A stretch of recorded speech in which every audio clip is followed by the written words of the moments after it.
Good morning friends, तुम्हारा केमन आछो? आशा करছি বেশ ভালো আছো। তো আজকে হচ্ছে শনিবার। তো এই যে আমরা যাব হচ্ছে জলপেশ।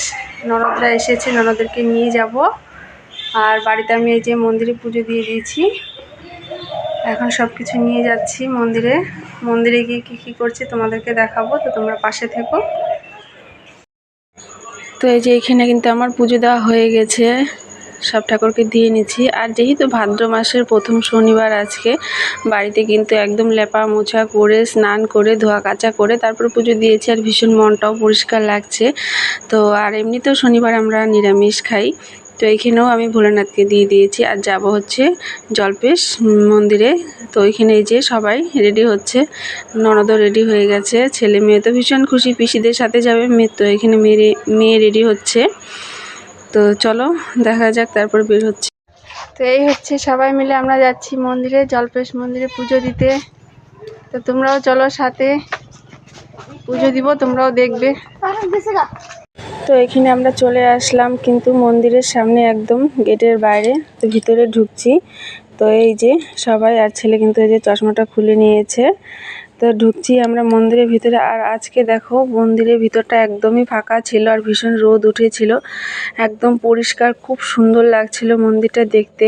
আর শ্রাবণ মাসে তো প্রচুর ভিড় ছিল, তখন তো পুজো দিয়েও মানে শান্তি পেতাম না। আর যেহেতু আমার ননদ ওরাও আসতে পারেনি, সেজন্য আমারও আসা হয়নি। আর ওরা যেহেতু এসেছে, তো সবাই মিলে যে পুজো দিতে চলে আসলাম।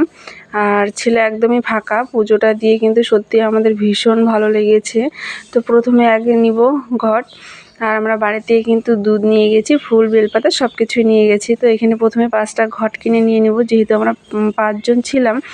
তো এই হচ্ছে 5টা ঘট নিয়ে নিয়েছি। তার মধ্যে আমরা ধূপ ঢেলে দিয়েছি, আর ধূপকাঠি, মোমবাতি, 5 ফল, সন্দেশ সেটাও আমরা নিয়ে নিয়েছি দোকান থেকে। তো এখান থেকে নিয়ে আমরা টিকিট কাটবো, টিকিট কেটে তারপরে ভিতরে ঢুকবো। তো টিকিট আমার ননদ টিকিট কেটেছে। আর এটা হচ্ছে মহাকাল মন্দির, এটা হচ্ছে পাশেই। তো প্রথমে আমরা আগে ঢুকবো শিব মন্দিরে, বড় মন্দিরটাতে আগে ঢুকবো, যেটা এই যে এই মন্দিরে আগে প্রথম ঢুকবো। আর উপরটাও এত সুন্দর লাগছিল, আজকে আকাশটা পরিষ্কার ছিল, ভীষণ ভালো লাগছিল। তো প্রথমে ঢুকে কিন্তু আমরা আগে নন্দীকে দুধ ঢেলে পুজো দিয়ে নিলাম। আর সবাই বলে যে শিব পুজো করতে গেলে আগে নন্দী পুজো করতে হয়, তারপরে শিব পুজো। নন্দী পুজো না করলে শিব পুজো বলে সম্পূর্ণ হয় না। তো এটা তোমাদের কার কার জানা ছিল সেটা অবশ্যই আমাকে জানিও। আর এটা হচ্ছে এই যে মন্দিরের ভিতরে ঢোকার পর। তো আমরা মন্দিরে ঢুকে গেলাম। তো এখানে হচ্ছে ব্রাহ্মণ পুজো করবে, তার জন্য মন্দিরটা আগে পরিষ্কার করে ধুয়ে নিচ্ছে। তো আমি তোমাদের ততক্ষণ চারপাশটা দেখিয়ে নেই একটু। আর মন্দিরের ভিতরে কিন্তু 3 টাইম পুজো হয়, একটা হচ্ছে ভোর 4টে, আর আমরা যেহেতু গেছিলাম একটু লেটে, 11টার দিকে একবার পুজো হয়, আর সন্ধ্যের দিকে পুজো হয়। তো এইখানটায় যে চারপাশটা দেখাচ্ছে, মন্দিরের ভিতরটা ফাঁকা ছিল, আর এটা হচ্ছে বের হওয়ার পথ। তো আমরা পুজো দিব, সেখানে কিন্তু আমরা 1 ঘন্টা বসেছিলাম। 1 ঘন্টা ভরে কিন্তু পণ্ডিত মশাই পুজো করছিলেন। আর সেটা যেহেতু দেখাতে পারিনি, ভীষণ ভালো লাগছিল। আর এই জায়গায় মন্দিরটা কিন্তু প্রথমে আগে এই যে ভালো করে ধুয়ে পরিষ্কার করে নিয়ে তারপরে সব রেডি করে। তো তারপরেরটা তোমাদেরকে। তো পুজো দিয়ে আমরা এই যে বেরিয়ে গেছি। এখন যাব একটু দোকানে, যেহেতু আমার ছেলের খুব খিদে পেয়েছে। তো পিসিকে বলছিল যে পিসি চলো কিছু খেয়ে নেব। আর দেখো এদিকে সব স্কুল স্টুডেন্ট চলে আসছিল, ভীষণ ভালো লাগছিল।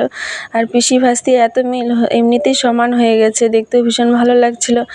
আর মন্দিরটার আশপাশটা রোদ, মানে এত রোদ উঠেছে যে দেখতেও ভীষণ ভালো লাগছিল। তো চলো দেখা যাক দোকানে কি খাচ্ছি।